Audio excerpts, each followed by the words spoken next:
Hello dear student, welcome to online class subject geography. हाँ तो बच्चों, हमारी 12th क्लास में मानव भूगोल मूल सिद्धांत में जो विषय है उसमें तीसरा चैप्टर चल रहा है, जनसंख्या संगठन।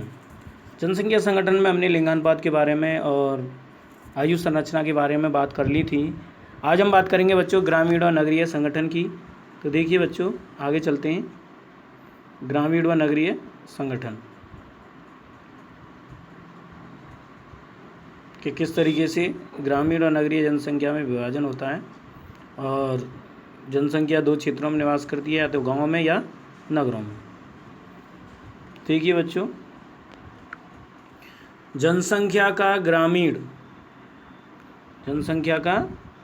ग्रामीण और नगरीय में विभाजन निवास के आधार पर होता है, रहने के आधार पर होता है।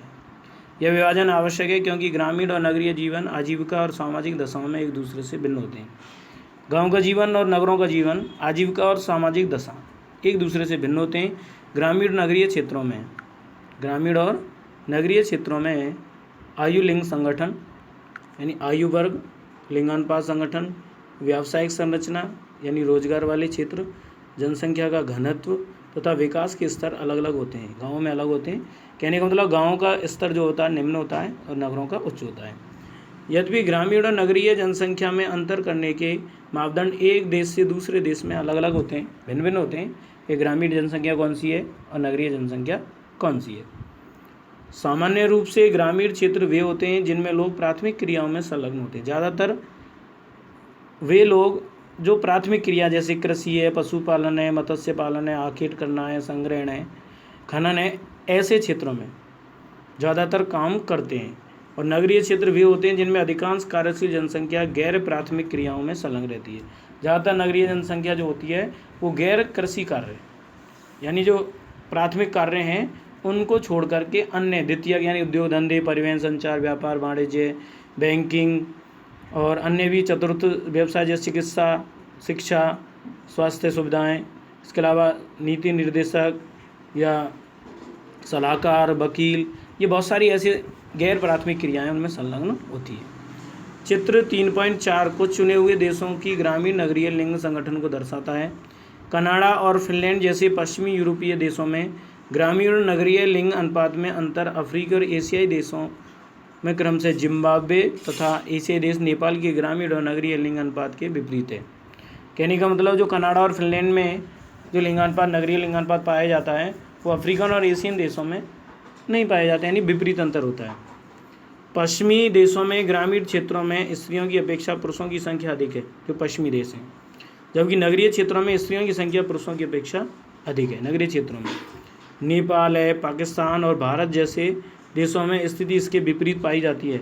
यानी नगरीय क्षेत्रों में रोजगार के अवसरों की अधिक संभावनाओं के कारण, यानी नगरों में रोजगार के अवसर अधिक होते हैं, उसके कारण ग्रामीण क्षेत्रों से महिलाओं के आवागमन के परिणाम स्वरूप यूरोप, कनाडा और संयुक्त राज्य अमेरिका के नगरीय क्षेत्रों में महिलाओं की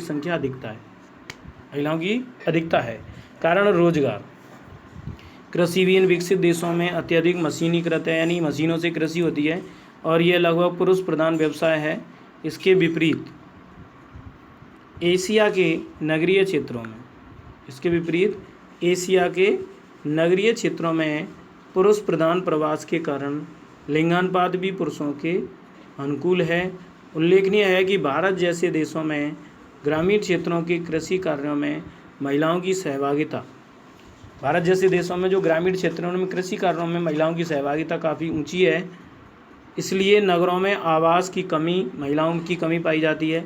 रहन सहन की उच्च लागत, रोजगार के अवसरों की कमी और सुरक्षा की कमी महिलाओं के गाँव से नगरीय क्षेत्रों में प्रवास को रोकते हैं। तो भारत जैसे विकासशील देश में नगरों में महिलाओं की संख्या कम और ग्रामीण क्षेत्रों में ज़्यादा पाई जाती है। अब आता है बच्चों साक्षरता, लिटरेसी बोलते हैं इंग्लिश में, साक्षरता यानी पढ़ा लिखा। और साक्षरता किसे कहते हैं? भारत में 7 वर्ष से अधिक आयु वाला वह व्यक्ति जो पढ़ता है, लिखता है, सुनता है, समझता है और समझाता है, ऐसे व्यक्ति को साक्षर कहते हैं, जिसकी उम्र 7 वर्ष से अधिक होनी चाहिए। कि किसी देश में साक्षर जनसंख्या का अनुपात उसके सामाजिक आर्थिक विकास का सूचक होता है। जिस देश में साक्षर ज़्यादा जनसंख्या होगी तो उसका सामाजिक आर्थिक विकास उच्च होगा, क्योंकि इससे जो है शिक्षा से रहन सहन का स्तर है, महिलाओं की सामाजिक स्थिति है, समाज में महिलाओं की स्थिति, शैक्षणिक सुविधाओं की उपलब्धता तथा सरकार की नीतियों का पता चलता है। आर्थिक विकास का स्तर साक्षरता का कारण एवं परिणाम दोनों ही हैं। आर्थिक विकास का जो स्तर है वो एक तो साक्षरता के कारण है और दोनों परिणाम दोनों ही हैं। भारत में साक्षरता दर 7 वर्ष से अधिक आयु वाली जनसंख्या के उस प्रतिशत को सूचित करती है जो पढ़ लिख सकता है और जिसमें समझ के साथ अंक गणितीय परिकलन की योग्यता है। यानी वो जोड़ घटाव गुणा भाग ये कर सकता है, अंक गणितीय परिकलन करने की योग्यता है, उसे साक्षर कहते हैं। तो बच्चों देखिए ये डायग्राम दिया हुआ है ग्रामीण और नगरीय लिंगानुपात का। तो इसमें बताया गया है जिम्बाब्वे, कनाडा और नेपाल। तो इनमें विपरीत है, कहने का मतलब जो बॉक्स में है ये तो शहरी है और सीधी लाइनों में है ग्रामीण। तो हम देख सकते हैं न्यूजीलैंड में ग्रामीण ज़्यादा है लिंगानुपात, फिनलैंड में ग्रामीण ज़्यादा है लेकिन नेपाल में कम है, ब्राज़ील में ग्रामीण ज़्यादा है और कनाडा में ग्रामीण ज़्यादा है लेकिन जिम्बाब्वे में कम है। तो कहने का मतलब ये हम तुलना कर सकते हैं इस डायग्राम की। आगे देखिए व्यावसायिक संरचना। व्यावसायिक संरचना का मतलब होता है कार्यशील जनसंख्या से। देखिए व्यवसाय का मतलब होता है जब व्यक्ति कोई भी व्यवसाय करता है तो अपने रोजगार पाता है और रोजगार से उसको जीविकोपार्जन के सुविधाएं मिलती हैं और उसका जीवन चलता है।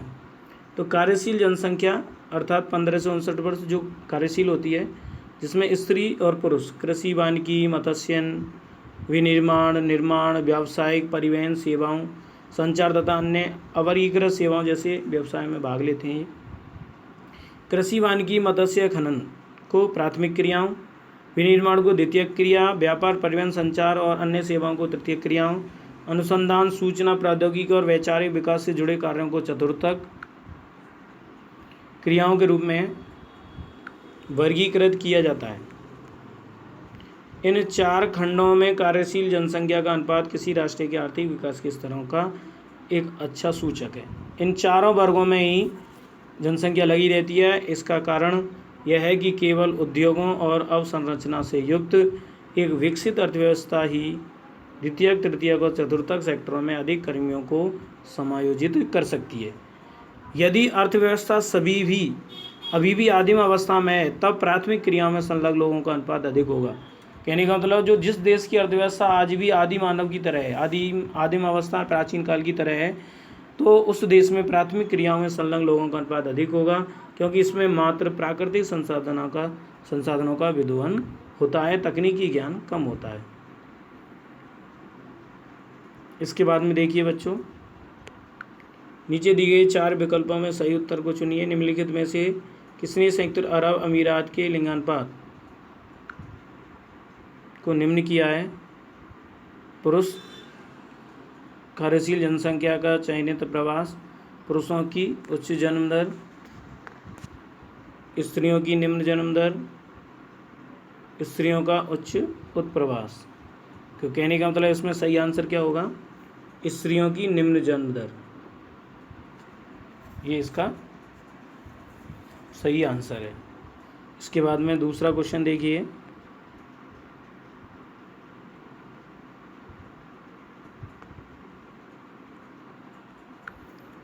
निम्नलिखित में कौन सी संख्या जनसंख्या के कार्यशील आयु वर्ग का प्रतिनिधित्व करती है?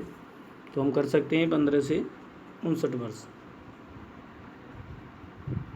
15 से 59 वर्ष। लेकिन अगर हम वर्तमान में देखें तो पहले तो 64-65 वर्ष था, लेकिन अब 15 से 59 वर्ष ही है। अगला है निम्नलिखित में से किस देश का लिंगानुपात विश्व में सर्वाधिक है? तो लैटविया, जो यूरोप महाद्वीप में।